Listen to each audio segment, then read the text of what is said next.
Spiders absolutely terrify me, but today I'm going to be facing my fears and I'm going to build a gigantic one out of honey blocks and slime blocks. And then because we're playing Minecraft and you have to build a house, I might as well build a house on top of my spider. It's going to be a moving spider house.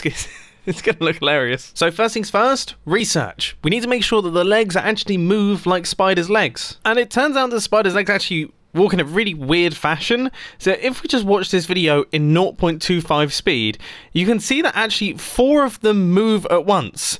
It's like this one, wait, hang on, this is really difficult for my brain. This one, this one, this one, and this one all move at the same time. And then this one, this one, this one, and this one all move at the same time. I'm not sure how I'm going to build I'm sure I'll be able to pull it off. That is strange, though. It's like it's walking with 2 legs, but it has 4 legs for every leg. That doesn't make any sense, does it? I sometimes wonder how many times in a video I say that. I'm sure someone will keep count. Okay, so here is the bottom section of one of our legs. If we just remove this, you can see that it is actually functioning. So this will be like the bottom edge of the leg, and then we just need to build a top section for each one of the legs that then runs into like a main body. So we need 1 diagonal one, I would say 2 horizontal ones, and then another diagonal one, and then obviously the same on the flip side. And I decided that actually those leg bottoms, they're a tiny bit too small. We want this spider to be quite big, so I've extended them out a little bit, and now this looks a lot more sinister. So I think I'm going to put all the leg bottoms in place, and then we can start working out how we're going to connect them. This looks really, really strange to me. It's like the whole world is moving and my block's staying still. Anyway, now that I've managed to remove myself, this is the layout that I've got. So the body is probably going to go around about here and is going to be quite large. And then I need to work out a way to do a diagonal, 2 straights, and then a backwards diagonal. And if I can, I would like these diagonals to also go up, which is difficult. It needs to go up, across, down, and then this needs to go up, across, and down as well. As you can probably hear in my voice, I'm starting to realise quite how hard this is actually going to be. But I think we're making pretty good progress here. So each one of these little nibs that you can see poking up, these are going to have pistons attached to them, and that's where we're going to be moving each one of the legs. And we're going to push each one of these things every single block, and they're all going to be pushed at exactly the same time. So there's no advanced timings going on there. The timings for the legs and the way that we're doing the leg sequence is actually being controlled by these little things that you can see right here. Now, if I just quickly create a replica of one of these, you'll see how it functions. So if you imagine there's a leg attached to this is what the legs are attached to. Every single time the flying machine moves, these pistons will be pushed towards the leg, and when they hit the leg will be moved 2 blocks forward. So each one of these legs is going to move 2 blocks at a time.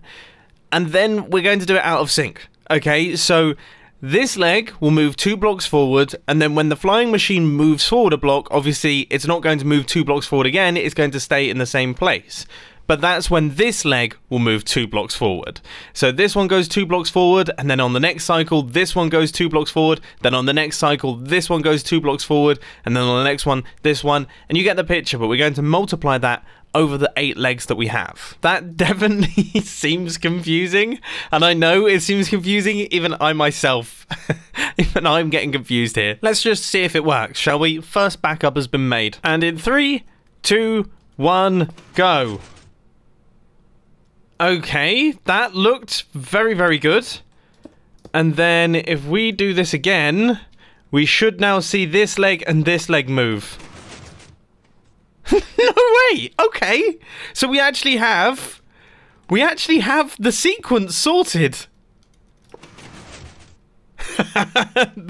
Oh, this is going to look really creepy when it's actually moving. So now it's time to build the opposite side, the other side of this thing. And with that side in place, I must admit, it didn't really look that cool while I was just powering the single piston, because it's difficult to see what's going on. So I went ahead and actually added in the flying machine as well. So this is like the motor of our spider, this thing right here, which is just a looping cycle of piston movements, and inside that cycle it moves these pistons along, which obviously move our legs along. So now I'm going to make a ton of backups onto about 15 different hard drives, and then I'm going to try this thing. And just as a newsflash, before this clip it didn't work like 6 times, but with my fingers very crossed, I think this could be the one.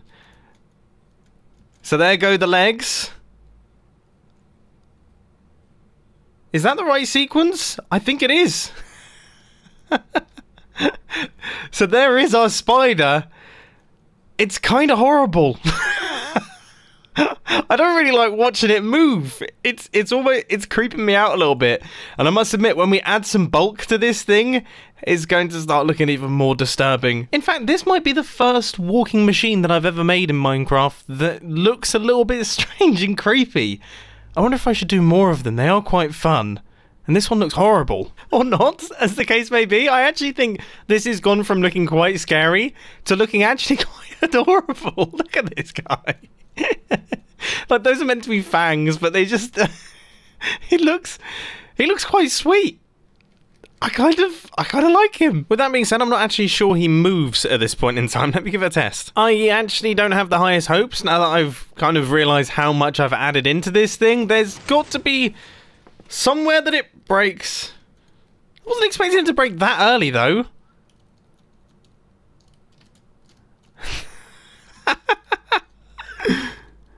That is useless. I mean, really?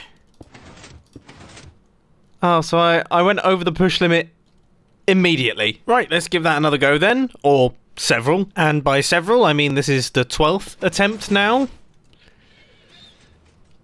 But it looks like the 12th attempt is the one.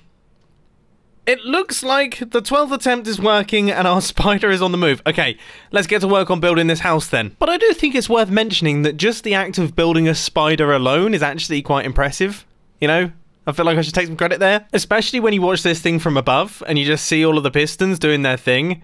It's super interesting to watch. Anyway, I'm going to stop blowing my own trumpet now. All right, let's get to work on this house. So this here is the platform that our house is going to be constructed on. As you can see, I've gone for terracotta, not only because it looks super spidery, which it does. It looks really, really spidery up there, but also because obviously it's not going to stick to any of the blocks inside the build, which means that we can keep it flat to our actual structure, which looks a lot better than it floating one block above. Now what I have to do is I have to work out the piston pushers for the house. I've worked out the piston pushers for the platform, but the house itself is going to be a tiny bit challenging.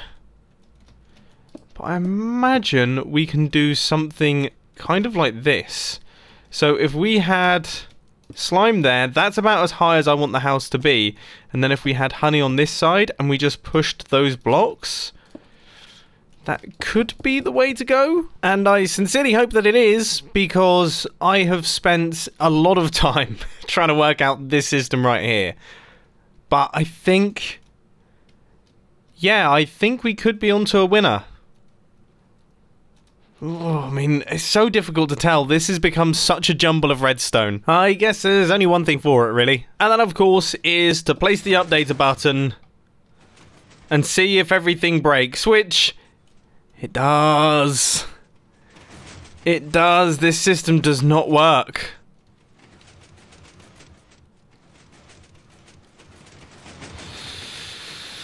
Oh, that was not the easiest fix in the world. Yeah, quite some time later again. I have got this thing up and running, now complete with house on top. So the spider home is ready to rock and roll. And... this is it. With anatomically correct legs. Walking correctly. Here is my spider house. Now, you may be wondering what the shadow is. That is the cliffside mansion, the moving one that I made the other day.